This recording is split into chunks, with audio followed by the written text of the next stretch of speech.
Aku pernah berpikir bahwa cinta hanyalah ilusi yang diciptakan oleh ilmu-ilmu romantis, sesuatu yang tak pernah nyata dalam kehidupan sehari-hari di tengah hiruk-pikuk Jakarta yang kejam ini. Sampai pada pagi itu, ketika aku membuka mata dan mendapati diriku dalam pelukan seorang pria asing yang tampan, tubuhnya hangat menempel pada tubuhku, dan suaranya yang dalam bergumam, "Istriku, akhirnya kau bangun." Jantungku berdegup kencang, campuran antara ketakutan dan kebingungan yang menyengat, karena aku bukanlah seorang wanita, dan dia, siapa dia sebenarnya, telah membalikkan dunia yang kukira ku ketahui dengan satu kata itu saja. Aku terduduk di tempat tidur mewah itu, kamar hotel yang berbau kemewahan, dengan pemandangan kota Jakarta yang sibuk di balik jendela kaca lebar. Siapa dia? Mengapa aku di sini? Pikiranku berputar-putar seperti angin topan, mencoba mengingat malam sebelumnya. Aku ingat minum-minum sendirian di bar kecil di kawasan Kemang, mencoba melupakan kegagalan pekerjaan terbaru yang membuatku dipecat dari perusahaan desain Grace. Aku, seorang pemuda biasa bernama Arjuna, 28 tahun, yang selalu berjuang sendirian di ibu kota ini sejak pindah dari desa kecil di Jawa Tengah. Hidupku adalah rutinitas, bangun pagi, kerja keras, pulang malam, tanpa ruang untuk cinta atau mimpi. Tapi sekarang, pria ini, dia memperkenalkan diri sebagai Raka, seorang CEO perusahaan teknologi terkemuka di Indonesia, memandangku dengan mata yang penuh kasih sayang, seolah aku adalah segalanya baginya. "Arjuna, kau ingat malam tadi?" tanyanya lembut, tangannya menyentuh pipiku. Aku menarik diri, hati ini penuh konflik. Bagaimana bisa? Aku bukan gay, atau setidaknya itulah yang selalu kukatakan pada diriku sendiri. Di Indonesia, di mana norma masyarakat begitu ketat, mencintai sesama jenis adalah tabu yang bisa menghancurkan hidup seseorang. Aku ingat samar-samar, kami bertemu di bar, dia mendekatiku dengan senyum menawan, kami berbincang tentang kehidupan, tentang kesepian di kota besar. Minuman demi minuman dan entah bagaimana aku terbangun di sini. Ini pasti kesalahan, gumamku dalam hati, tapi mengapa rasanya ada getaran aneh di dada ini? Raka menceritakan bahwa malam tadi aku mabuk berat, dan dia membawaku ke hotelnya untuk merawatku. Tapi panggilan istriku itu. Dia tertawa pelan, mengatakan itu hanya lelucon, tapi matanya berkata lain, ada kedalaman di sana, seperti lautan yang menyimpan rahasia. Hari itu berlalu dengan kebingungan yang semakin dalam. Raka mengajakku sarapan di restoran hotel, makanan khas Indonesia seperti nasi goreng yang harum, tapi pikiranku tak bisa fokus. Aku bertanya-tanya, mengapa dia begitu baik? Di balik penampilannya yang sukses, aku merasakan kesepian yang sama seperti milikku. Dia bercerita tentang keluarganya yang kaya di Surabaya, tekanan untuk menikah dengan wanita pilihan orang tua, tapi hatinya tak pernah bisa berbohong. Aku sudah lama menyukai pria, katanya pelan, suaranya penuh kerentanan. Kata-kata itu menyentakku. Di Indonesia, di mana agama dan budaya begitu dominan, pengakuan seperti itu bisa berarti akhir dari segalanya. Tapi mengapa aku tak lari? Mengapa aku duduk di sana, mendengarkan dan merasakan simpati yang tumbuh menjadi sesuatu yang lebih? Malam itu, aku pulang ke apartemen kecilku di pinggiran Jakarta, tapi pikiran tentang Raka tak mau pergi. Aku berbaring di tempat tidur sederhana, memandang langit-langit yang retak, dan bertanya pada diri sendiri, apakah ini awal dari sesuatu yang berbahaya? Aku ingat masa kecilku di desa, di mana ayahku selalu mengajarkan bahwa pria harus kuat, menikah dengan wanita, dan membangun keluarga. Tapi di hati ini, selalu ada keraguan, kenangan tentang teman masa kecil yang membuat jantungku berdegup aneh, tapi aku selalu menekannya. Sekarang Raka membangunkan itu semua. Pesan darinya datang, "Ma, jika aku mengejutkanmu, bisakah kita bertemu lagi?" Aku ragu, tapi jari-jariku mengetik iya sebelum otakku bisa menghentikannya. Pertemuan kami berikutnya di kai kecil di Tamrin, di tengah hujan deras yang sering melanda Jakarta. Raka datang dengan jas rapi, tapi matanya lelah. Kami berbincang panjang tentang mimpi, tentang tekanan masyarakat. Dia bercerita tentang mantan kekasihnya yang meninggalkannya karena takut pada opini publik. Aku lelah berpura-pura, katanya, suaranya gemetar. Aku merasakan sakitnya, karena aku pun sama, selalu menyembunyikan bagian dari diriku. Tanpa sadar, tanganku menyentuh tangannya, dan saat itu ada percikan. Tapi konflik dalam diriku bergolak, ini salah, kata suara ayah di kepalaku. Tapi rasanya begitu benar. Hari-hari berikutnya, hubungan kami berkembang pelan. Raka mengajakku ke Bali untuk akhir pekan, katanya untuk relaksasi. Di sana, di pantai Kuta yang cerah, kami berjalan bergandengan tangan di tempat sepi, merasakan kebebasan yang jarang di Jakarta. Tapi di balik kebahagiaan itu ada bayang-bayang. Aku mulai jatuh cinta, tapi takut. Bagaimana jika keluargamu tahu, tanyaku suatu malam saat kami duduk di teras Ila. Raka memelukku, aku akan hadapi mereka untukmu. Kata-kata itu manis, tapi aku tahu realitas Indonesia, diskriminasi, penolakan, bahkan kekerasan terhadap komunitas Sud. Kembali ke Jakarta, masalah mulai muncul. Teman baikku Budi yang bekerja di perusahaan lama mulai curiga. Kau sering bersama Raka akhir-akhir ini, katanya suatu hari. Aku bohong mengatakan hanya bisnis. Tapi hati ini gelisah. Raka pun mulai mendapat tekanan dari keluarganya. Ibunya menelepon, mendesak pernikahan dengan seorang wanita dari keluarga kaya. Aku tak bisa, katanya padaku, air mata mengalir. Aku memeluknya, tapi di dalam aku bertanya, apakah aku cukup kuat untuk ini? Konflik semakin dalam ketika aku bertemu dengan keluarga Raka di sebuah acara bisnis. Mereka ramah, tapi aku merasakan tatapan curiga. Malam itu, Raka bertengkar hebat dengan ayahnya. Kau harus menikah, teriak ayahnya. Raka pulang dengan hati hancur, dan aku ada di sana untuknya. Tapi di pikiranku ada keraguan apakah aku pantas. Aku hanyalah pemuda biasa, sementara dia adalah CEO. Perbedaan kelas sosial ini menyiksaku. Suatu hari, aku menemukan pesan di ponsel Raka, dari mantan kekasihnya, yang mengancam akan membongkar rahasia kami jika Raka tak kembali. Jantungku hancur. Siapa dia, tanyaku, suara gemetar. Raka menjelaskan, tapi aku merasa dikhianati. Aku lari kembali ke apartemenku menangis sendirian. Mengapa aku percaya, gumamku? Malam itu penuh dengan pikiran gelap, mungkin lebih baik akhiri saja. Tapi Raka datang memohon maaf. Aku mencintaimu, Arjuna. Hanya kau. Kami berbaikan, tapi luka itu tetap. Hubungan kami semakin kuat, tapi tekanan luar semakin besar. Media mulai gosip tentang Raka yang tak kunjung menikah. Aku takut, tapi cinta ini membuatku bertahan. Di puncaknya, ayah Raka mengetahui tentang kami. Dia marah besar, mengancam akan mencabut jabatan Raka. Pilih perusahaan atau dia, katanya. Raka ragu, dan saat itu aku merasakan pengkhianatan terbesar. Kau memilih mereka, tanyaku, air mata mengalir. Raka diam dan aku pergi, hati hancur berkeping-keping. Bulan-bulan berikutnya adalah neraka.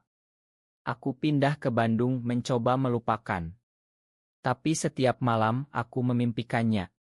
Apakah ini akhir, tanyaku pada diri sendiri. Sampai suatu hari, Raka datang dengan mata bengkak. Aku melepaskan semuanya untukmu, katanya. Dia telah mundur dari perusahaan, memilih kebebasan.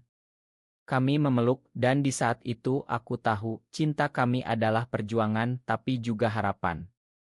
Kini kami hidup sederhana di Bali, membangun kehidupan baru. Masyarakat masih menilai, tapi kami saling menguatkan. Cinta ini mengajarkanku bahwa keberanian adalah kunci, dan di Indonesia yang berubah pelan, ada ruang untuk kami. Pikiran tentang pengkhianatan itu masih menghantuiku bahkan setelah Raka kembali. Aku ingat saat aku meninggalkan Jakarta, naik kereta ke Bandung dengan hati yang remuk. Mengapa aku begitu bodoh, gumamku sepanjang perjalanan, memandang sawah-sawah yang hijau tapi rasanya abu-abu. Di Bandung, aku tinggal di rumah saudara, bekerja sebagai relancer desain, mencoba membangun ulang hidup. Tapi setiap malam, bayangan Raka muncul, pelukannya, senyumnya, dan juga keraguannya saat ayahnya mengultimatum. Itu adalah luka yang dalam, yang membuatku bertanya, apakah cinta selalu disertai pengkhianatan? Raka menelepon berkali-kali, tapi aku abaikan. Dia memilih keluarganya, kataku pada diri sendiri, mencoba meyakinkan hati yang masih mencintainya. Tapi di dalam ada suara kecil yang berbisik, mungkin dia juga menderita. Aku ingat masa kecilku lagi, ketika ayah meninggalkanku karena pekerjaan, membuatku merasa dikhianati. Mungkin itu sebabnya aku begitu sensitif. Di Bandung, aku bertemu dengan komunitas kecil di KAE tersembunyi. Mereka bercerita tentang perjuangan mereka di Indonesia, tentang diskriminasi di tempat kerja, penolakan keluarga. Kau tak sendirian, kata seorang teman baru, Andi. Kata-kata itu menghangatkan, tapi juga menyakitkan, karena mengingatkanku pada Raka. Suatu hari, Budi, teman lamaku dari Jakarta, datang berkunjung. Raka hancur, Arjuna, katanya. Dia mundur dari perusahaan, keluarganya memutus hubungan. Jantungku berdegup. Apakah benar? Budi menunjukkan berita online, CEO muda mundur secara mendadak. Aku terdiam, campuran antara marah dan kasihan. Mengapa dia tak bilang, gumamku? Malam itu aku tak bisa tidur, pikiran bergolak, apakah aku terlalu egois? Aku yang lari, tapi dia yang kehilangan segalanya. Akhirnya aku kembali ke Jakarta, tapi tak langsung mencari Raka. Aku jalan-jalan di Monas, memandang langit yang cerah, mencoba mencari jawaban. Di sana, secara kebetulan, aku bertemu dengannya. Raka terlihat lebih kurus, matanya penuh penyesalan. Arjuna, suaranya pecah. Kami duduk di bangku taman, dan dia menceritakan semuanya, pertengkaran hebat dengan keluarga, keputusan untuk melepaskan warisan demi kebebasan. Aku tak bisa hidup tanpa kamu, katanya, air mata mengalir. Aku memeluknya, tapi di hati ini masih ada keraguan. Bagaimana jika kau menyesal, tanyaku. Hubungan kami dimulai lagi, tapi kali ini lebih hati-hati. Kami pindah ke Bali, ke ila kecil di Ubud, jauh dari hiruk-pikuk. Di sana, di tengah sawah terasering yang hijau, kami membangun kehidupan. Raka mulai bisnis kecil, aku membantu dengan desain. Tapi konflik tak berhenti. Keluargaku di Jawa Tengah mulai curiga. Ibu menelepon, kapan kau menikah, nak? Suaranya penuh harapan, tapi aku tahu kebenaran akan menghancurkannya. Aku bohong lagi, tapi hati ini sakit. Suatu malam, di bawah bintang-bintang Bali, Raka berlutut. Maukah kau menjadi pasanganku selamanya, tanyanya, dengan cincin sederhana. Aku menangis, tapi mengangguk. Kebahagiaan itu manis, tapi pahit karena rahasia. Tapi kemudian mantan Raka muncul lagi, mengirim pesan ancaman. Aku akan bocorkan ke media, katanya. Panik melanda. Raka marah, aku akan tangani ini. Tapi aku takut, apakah ini akan menghancurkan kami. Konflik mencapai puncak ketika berita bocor. Media Indonesia ramai, mantan CEO terlibat skandal sesama jenis. Keluargaku tahu, ibu menelepon menangis. Apa yang kau lakukan, Arjuna, katanya. Aku hancur, merasa seperti pengkhianat bagi keluarga. Raka memelukku, kita hadapi bersama. Tapi di dalam, aku bertanya, apakah cinta ini layak untuk semua penderitaan ini? Kami bersembunyi di ila, menghindari dunia luar. Malam-malam itu penuh air mata. Aku ingat Hok awal, aku pernah berpikir cinta adalah ilusi, dan sekarang, di tengah badai ini, aku hampir percaya lagi. Tapi Raka, dengan keteguhannya, membuatku bertahan. Kita bukan salah, katanya. Perlahan, dukungan datang dari komunitas LGB di Bali, mereka mengirim pesan semangat. Akhirnya, kami memutuskan untuk terbuka. Raka memberikan wawancara ke media progresi, bercerita tentang perjuangan kami. Respons beragam, ada hujatan tapi juga dukungan. Keluargaku pelan-pelan menerima, ibu datang berkunjung meski dengan air mata. Aku hanya ingin kau bahagia, katanya. Kini di Bali yang damai, kami hidup dengan harapan. Cinta ini mengajarkanku bahwa pengkhianatan bisa menjadi jalan menuju kebebasan, dan di Indonesia, perubahan dimulai dari hati yang berani.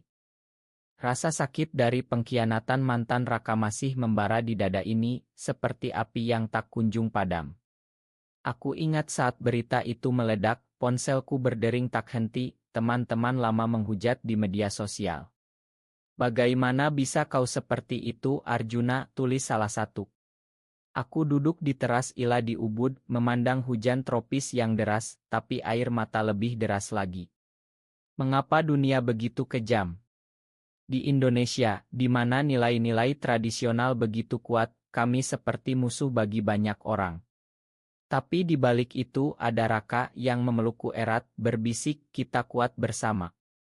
Konflik internalku semakin dalam. Aku mulai mempertanyakan identitasku sendiri. Apakah aku benar-benar mencintai pria, gumamku sendirian di malam-malam gelap. Kenangan masa kecil muncul lagi, saat aku kecil, bermain dengan boneka diam-diam, tapi ayah memarahi. Pria tak boleh seperti itu, katanya. Sekarang di usia 28, aku merasa seperti anak kecil yang ketakutan lagi. Raka mencoba menghibur, tapi kadang aku menarik diri, membuatnya sedih. Apa yang salah, tanyanya. Aku tak bisa jawab karena jawabannya ada di dalam diriku yang rusak. Suatu hari kami pergi ke pura di Bali mencari kedamaian. Di sana, di tengah doa-doa, aku merasakan ketenangan sementara. Tapi pulangnya ibu Raka menelepon.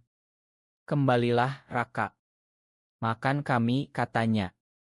Raka ragu dan aku melihat itu. Pergilah jika kau mau, kataku, suara pecah. Dia memelukku, tidak, aku di sini.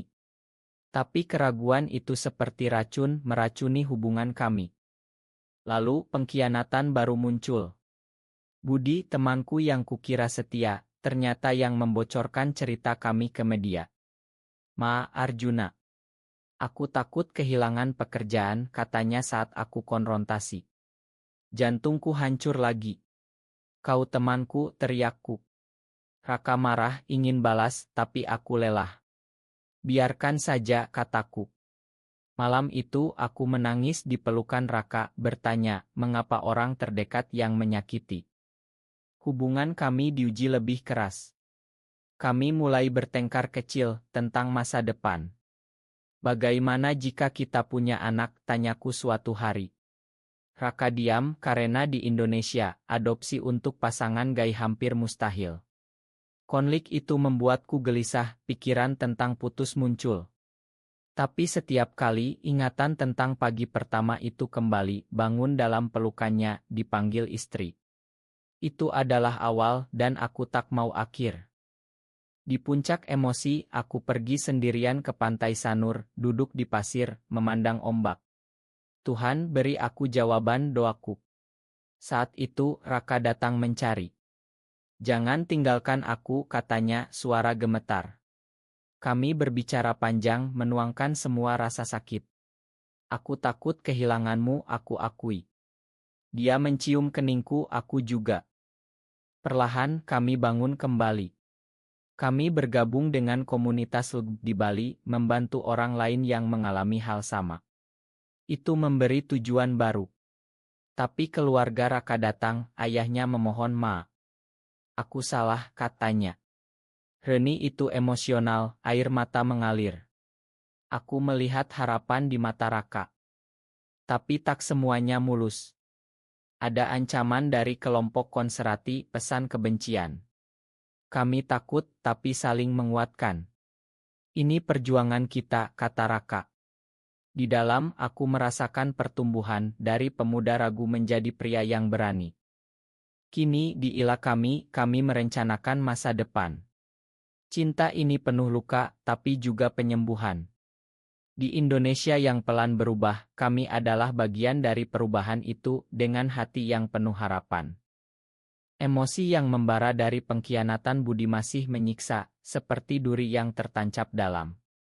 Aku ingat saat aku menghadapinya di Kai di Bandung, matanya penuh penyesalan tapi juga ketakutan. Aku tak punya pilihan, katanya. Pilihanmu adalah mengkhianati teman, balasku, suara naik. Pulang dari sana, aku merasa kosong, bertanya pada diri, mengapa kepercayaan begitu rapuh. Di Bali, Raka mencoba menghibur, tapi aku semakin menarik diri, konflik internal semakin dalam seperti samudra yang gelap. Malam-malam itu aku terjaga, memandang langit berbintang, pikiran berputar, apakah aku layak dicinta? Masa lalu muncul, hubungan gagal dengan wanita di masa kuliah, karena hati tak pernah benar-benar ada di sana. Sekarang dengan Raka, semuanya terasa nyata, tapi juga menakutkan. Aku takut menyakitimu, kataku suatu pagi. Dia memelukku, kita saling menyembuhkan. Tapi konflik baru muncul ketika bisnis kecil Raka di Bali mulai goyah karena gosip. Investor mundur, katanya karena dereputasi. Aku merasa bersalah, ini karena aku. Raka marah, bukan. Ini karena dunia yang sempit. Pertengkaran kami semakin sering, kata-kata tajam terlontar. Mungkin kita tak cocok, teriakku sekali. Dia diam, mata penuh sakit, dan aku menyesal seketika. Di tengah itu, ibuku datang dari Jawa. Pertemuan itu tegang. Aku mencintaimu, nak, tapi ini sulit, katanya, air mata mengalir. Aku menjelaskan, tapi dia ragu.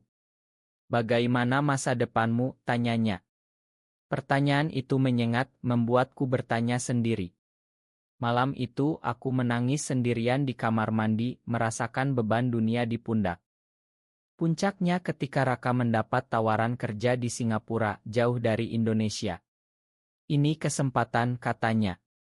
Tapi aku takut kau akan tinggalkan aku. Dia yakinkan tidak, tapi keraguan itu seperti ular yang melilit. Aku memutuskan pergi ke pura sendirian, berdoa berjam-jam. Beri aku kekuatan, gumamku. Saat kembali, Raka menunggu dengan mata merah. Aku tolak tawaran itu, katanya. Kau lebih penting. Air mataku jatuh, campuran lega dan cinta. Kami mulai terapi bersama, di klinik rahasia di Denpasar, berbicara tentang trauma. Itu membantu membuka luka lama. Aku cerita tentang ayah yang meninggalkan, Raka tentang tekanan keluarga. Kita sama-sama rusak, katanya tertawa pelan. Tawa itu menyembuhkan. Dukungan dari komunitas semakin kuat. Kami ikut parade kecil di Bali meski tersembunyi. Di sana aku merasakan solidaritas, hati penuh harapan. Tapi ancaman masih ada, pesan anonim, bahkan batu dilempar ke Ila. Kami takut, tapi Raka bilang kita tak mundur. Perlahan bisnis bangkit dengan dukungan teman baru. Ibu mulai menerima, menelepon lebih sering. Aku bangga padamu, katanya sekali, membuatku menangis bahagia. Kini, di pantai Bali saat matahari terbenam, kami berjalan bergandengan. Cinta ini penuh badai, tapi kami bertahan. Di Indonesia, perjuangan ini adalah testamen keberanian dan hati kami penuh dengan cahaya masa depan. Sakit hati dari ancaman-ancaman itu semakin dalam, seperti luka yang terinfeksi. Aku ingat malam ketika batu menghantam jendela Ila, pecahannya berhamburan. Siapa yang benci kita begini, gumamku, tubuh gemetar. Raka memelukku erat, mereka tak mengerti. Tapi di dalam, aku bertanya, apakah layak bertahan di negeri yang tak menerima? Konflik internal mencapai puncak, membuatku mempertanyakan segalanya. Hari-hari berikutnya, aku menjadi paranoid, jarang keluar. Raka khawatir, kau tak bisa begini. Pertengkaran meledak lagi, ini karena pilihanmu, kataku. Dia diam, tapi matanya penuh rasa sakit. Malam itu, aku pergi ke pantai sendirian, duduk di pasir dingin, air mata bercampur ombak. Mengapa Tuhan beri aku cinta ini jika hanya untuk menderita? Doaku. Kembali, Raka menunggu. Kami berbicara hingga subuh, menuangkan semua emosi. Aku takut kehilanganmu lebih dari apapun akunya. Kata-kata itu melelehkan tembokku. Kami berbaikan, tapi luka masih ada. Konflik baru, keluarga Raka mencoba rekonsiliasi, tapi dengan syarat. Tinggalkan dia, kata ayahnya. Raka marah, tidak.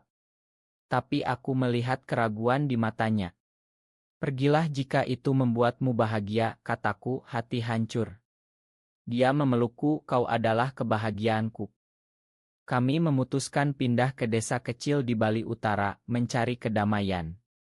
Di sana, di tengah gunung dan sawah, kami bangun kehidupan baru. Aku mulai menulis buku tentang perjuangan di Indonesia, menuangkan emosi.